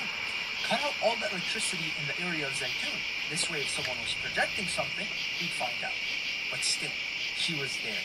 Many people, Muslims and Christians, were healed from sicknesses that they had for years. Many officers came to convert and follow Christ after they saw what they saw. But the craziest part is, years before all of this happened, she said she would appear in that same spot on that church. The church was originally built by this guy. He was a very wealthy guy. His name was Tawfiq Khalil Abraham. He originally wanted to build a hotel in Zaytun. And then Mother Mary appeared to him in a dream and told him, build a church in my name instead and I will appear there years later. Thousands of Muslims saw Mother Mary appear in the Coptic Orthodox Church of St. Mary in Zaytun, Cairo, Egypt, and many of them converted. This is by far the most documented miracle of our time.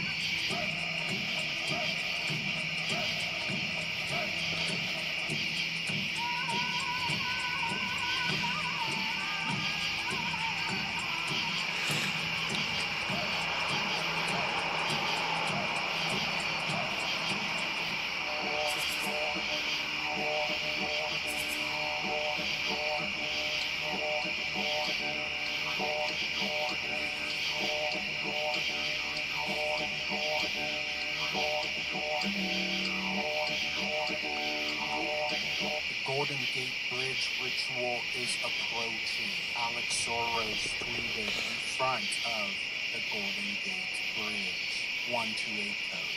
12th day of the 8th month. 128. Golden Age Deception for pointing this out to me. As we've been covering this 128 code 2023, showing how the 128 is connected to the Golden Gate Bridge collapse Omega event 2024, which could land on 10/28, February 18. The towers collapsed at 10/28, 128. Francis Scott Key Bridge, 128 in the morning. Bridge collapse in Gematria is 128. Even presidential alert code. I've had about 3 predictions and 2 of them have come true. And my crazy prediction was the Golden Gate to be a torpedo to go towards it via North Korea. But the gate, this is very symbolic. George Soros being 96 or the 69, it's... What happens when you give AI $1,000 to invest? All can check. It's like too crazy. He found it in a storage unit. If I found that in a storage unit, dude, I would be so excited. I'll tell you guys more about this account. It's called Find of the Day. You should really follow it. It's got the coolest stuff ever on this page. It looks like he's in Walter White storage locker kind of facility where the paperwork has the president of Georgia, and he's begging the president of the United States to stop the Jews from attacking. The Jews actually go in and take their army and march through the Holy Lands, and they're trying to get the people to do something to the Jews so that they can initiate the war.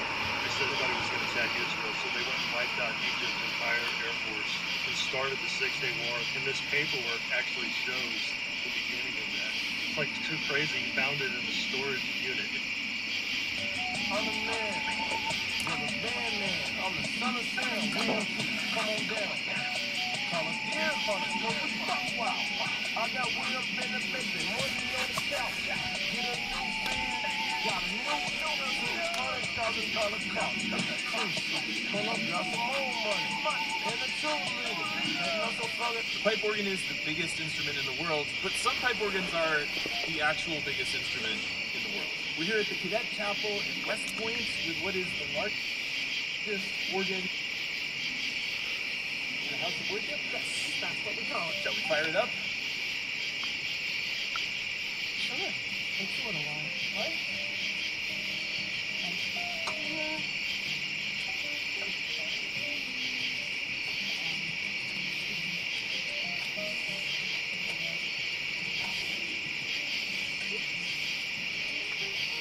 the light. So Emily Laprisardi, when you play an organ this big, how long does it take you to get to know each and every stop? I've been here 8 years now, and I'm still figuring out this organ and discovering new things about it. Might be familiar with pulling out all the stops with the kind of draw knobs that you pull out. These are called rocker tabs, and that's how you fit so many stops into such a small space. Emily, how many pipes are there on this organ? 23,511. What? Sorry, 20 what? 23,511. Okay, so hundreds of stops. What are your favorite three?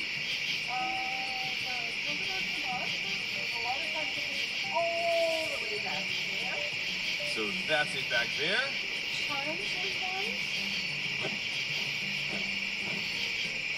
So the big trumpet, the chimes, and what's number three?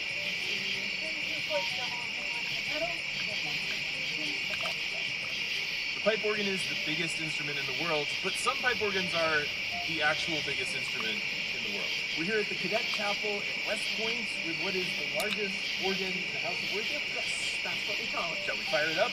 Sure. Takes a little while, right?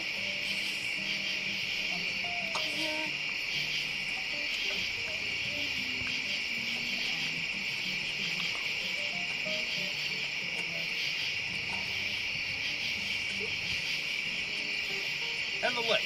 So Emily Laprisardi, when you play an organ this big, how long does it take you to get to know each and every stop?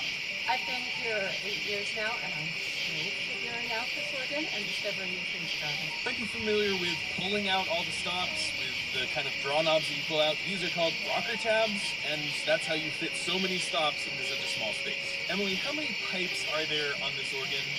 23,511. What? Sorry, 20 what? 23,511. Okay, so hundreds of stops. What are your favorite three?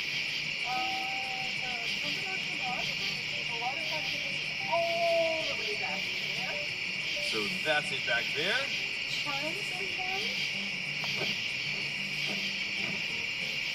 So the big trumpet, the chimes, and what's number three?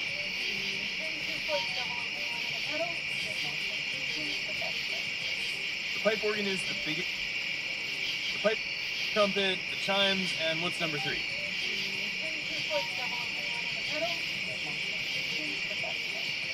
The pipe organ is the biggest instrument in the world, but some pipe organs are the actual biggest instrument in the world. We're here at the Cadet Chapel at West Point with what is the largest organ in the House of Worship. Yes, that's what we call it. Shall we fire it up? Sure. Takes a little while, right?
What if the New York City subway tunnels weren't actually built in 1904, but What if workers digging beneath Manhattan discovered tunnels? It's already...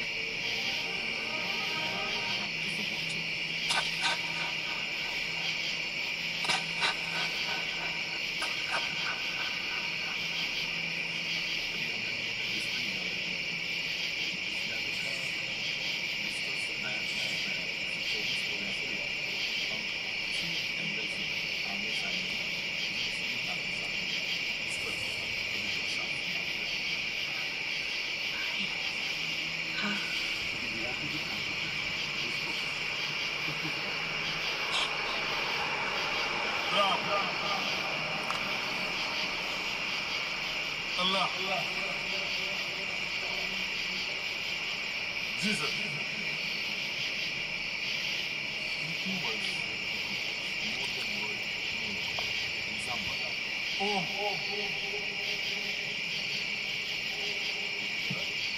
Om Shivaya.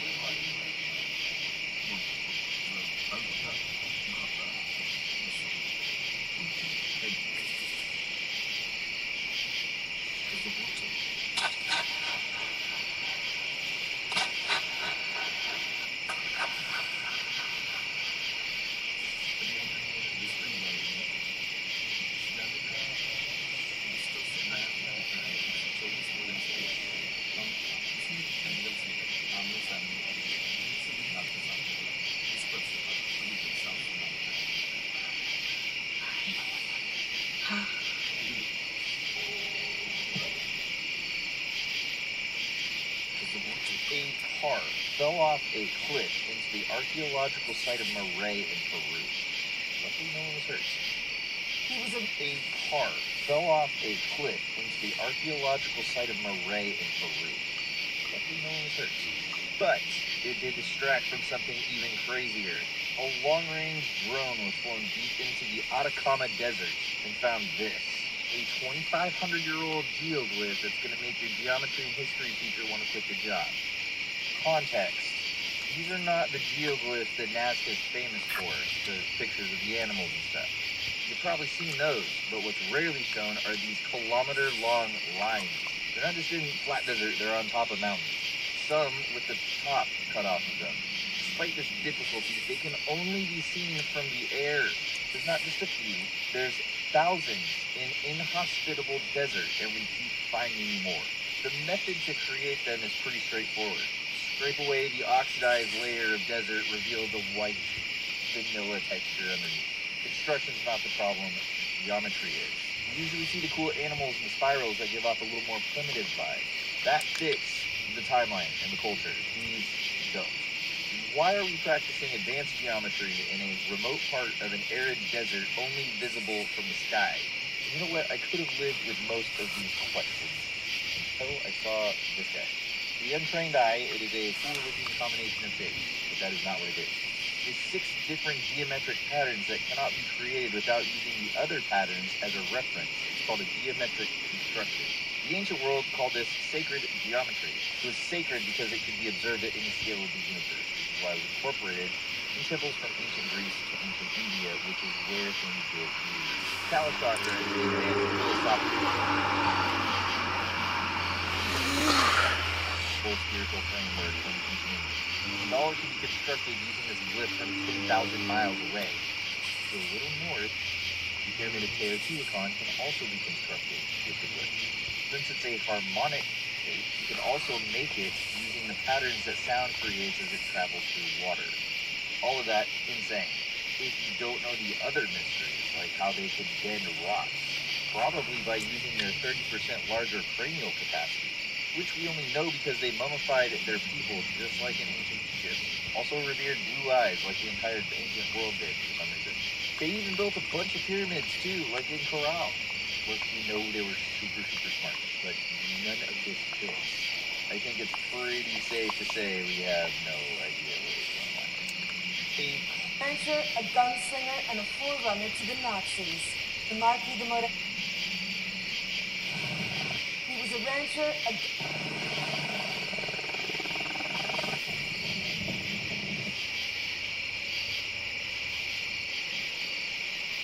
Data center, need a lot of power.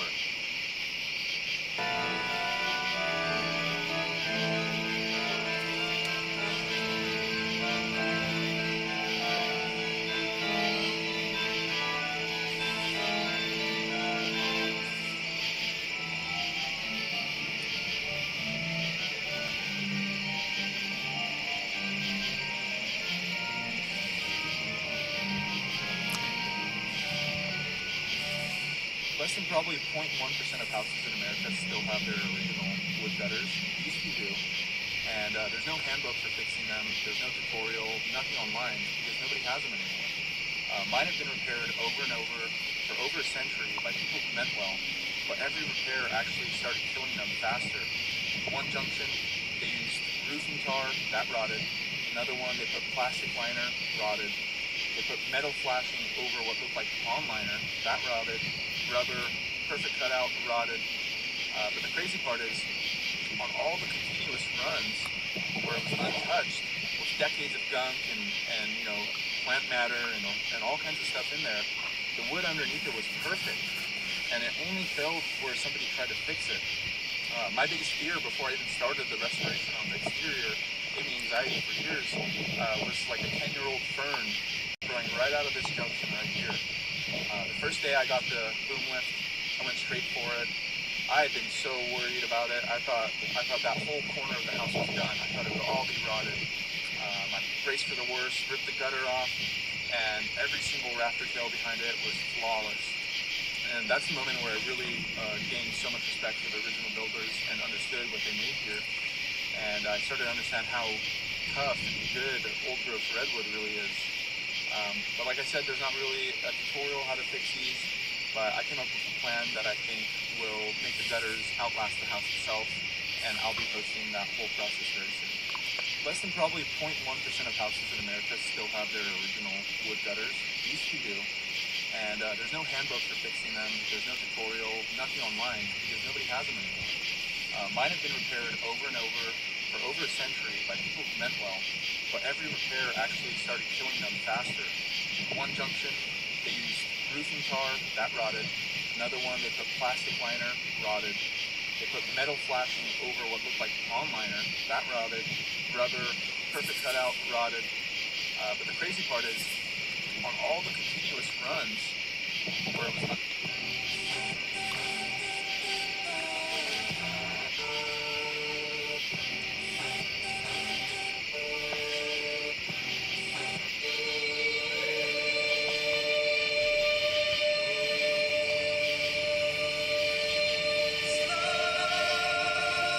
another dope Pokemon tattoo swap out went down. I just want to thank everyone that supports me and what I do. Voila.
Recording for content?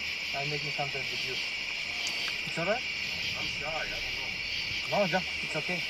Oh my god, which car there? Oh, this is... Wow. This is carbon? Carbon. Natural? Huh? Natural? Carbon. Natural or fake? Real. Real? Oh, nice. Oh my god. Beautiful skin. Very good, man.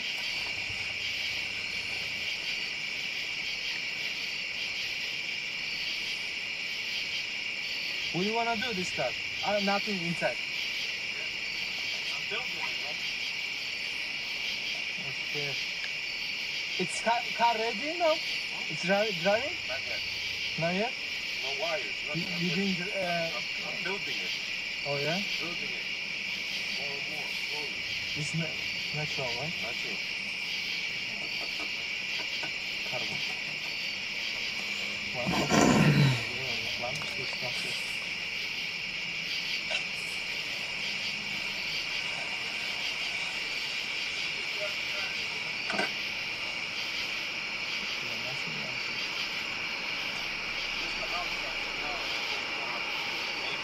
inside the hood, I don't know. I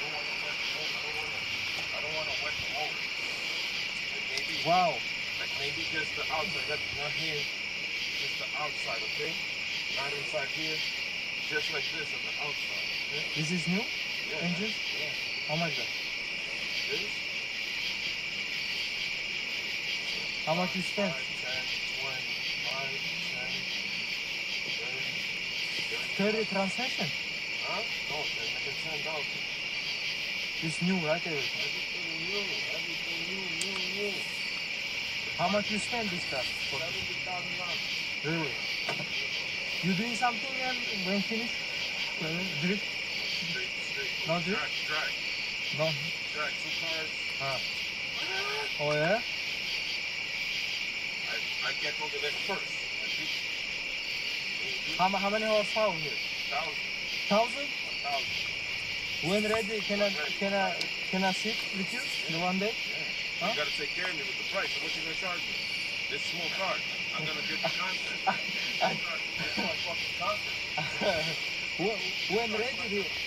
Special content. Now it's not ready. Look. This car is special content. This special car. You're not gonna, what do you call it? You're not gonna see too many cars. Which year then? This? Recording?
I always wondered why there's so much rubble in the Middle East.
Tell me it's serious talk.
Jesus Christ is real. Jesus Christ is my Lord and Savior. So this atheist pretended God was real for 30 days, and what happened honestly is crazy. Watch this. Day one of pretending if God is real. I don't really know if God is real, but action produces information. So for the next 30 days, I'm going to pretend he's real. That will let you know. You have to. I gave my life to Jesus in April 2020. This is the largest collection of relics you will find outside of the Vatican, and it's in Pittsburgh, Pennsylvania. Allow me to shit, I gotta this shut is my the windows. St. Anthony Chapel, and it holds over 5,000 relics from the And we should get A inside. relic is a physical object that is associated with Jesus or the saints, and there are 3 classes of relics. First class includes body parts of saints, such as bones, blood, flesh, and hair. Included in the first class are relics that are found at the Passion of Christ, the crown of thorns, or the cross. Second class are relics the saints used during their lives, such as books, rosaries, clothes, etc. And a third class relic is something that has come into physical contact with the first or second class relic. The collection in Pittsburgh includes relics from the apostles, martyrs, virgins, confessors, and even the true cross of Jesus. The chapel mentions how they have the entire remains of St. Demetrius. They also have the skulls of St. Macarius and St. Stephanus, martyrs. The chapel also has a special relic for every day among the Church of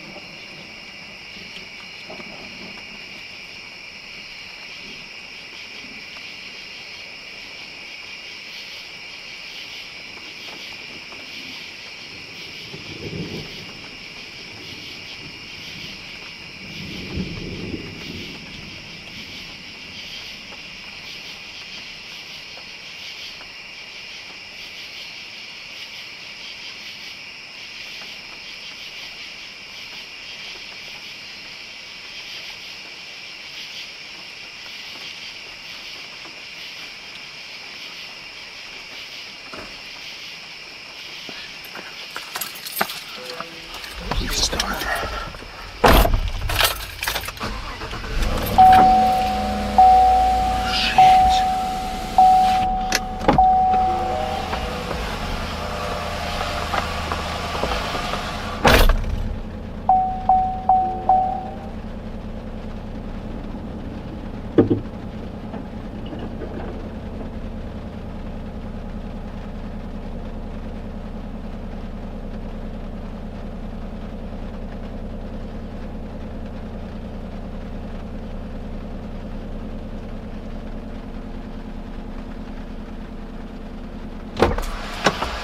It's a bad fucking storm.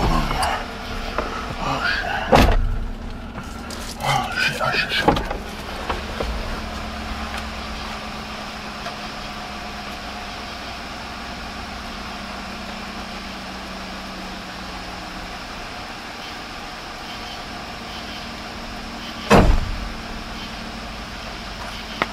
I should probably just go in my garage, right?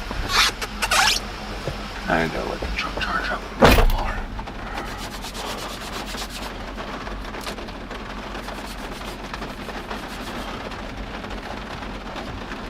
Holy shit.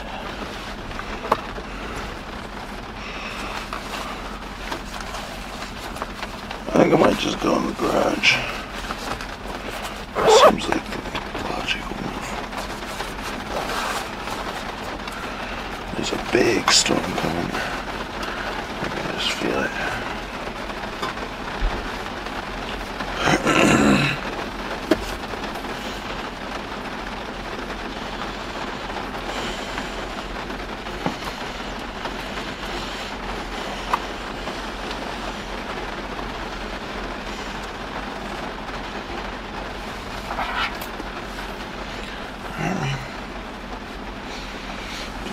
There. This battery in the spot. Put this weed in there.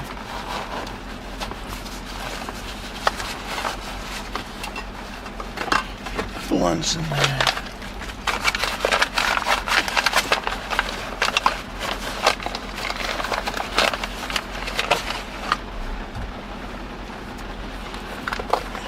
Okay, here we go.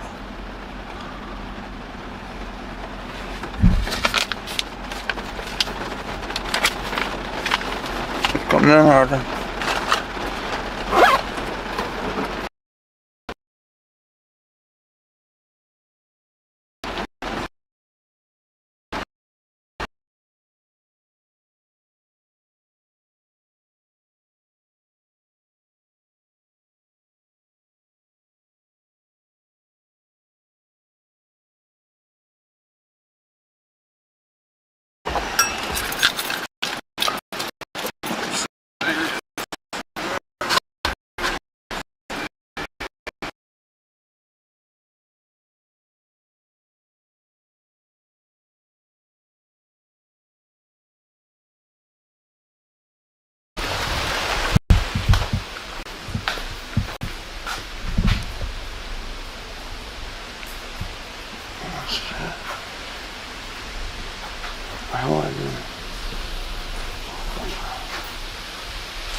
I think I can just put this right here.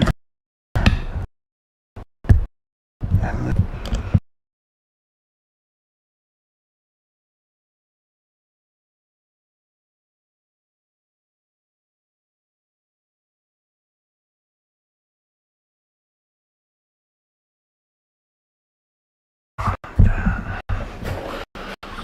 fucking hurricane, God.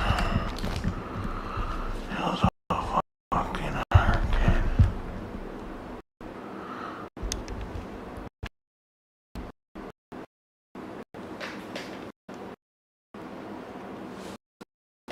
Hang out here for a minute.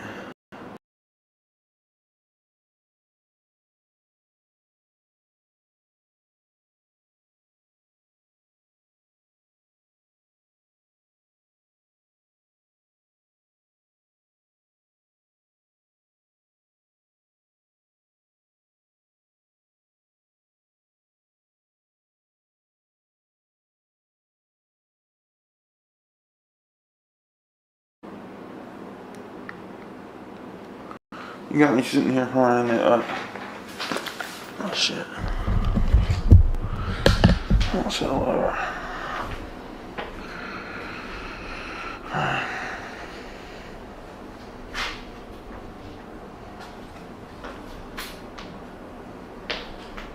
Nothing.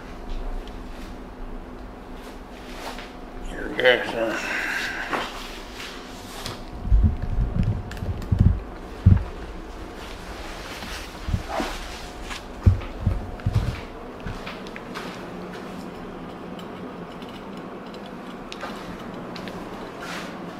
It looks, I don't know, damn.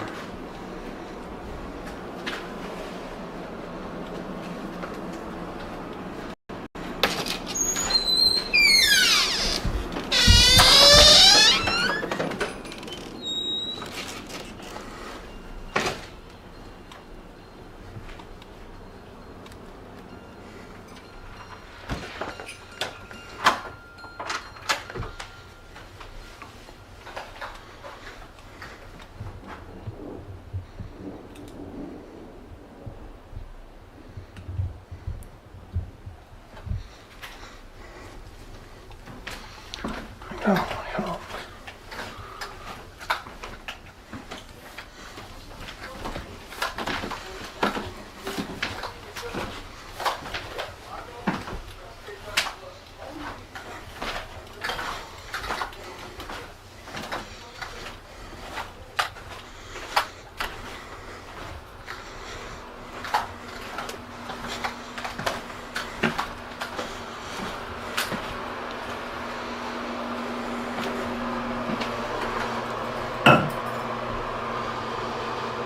Okay.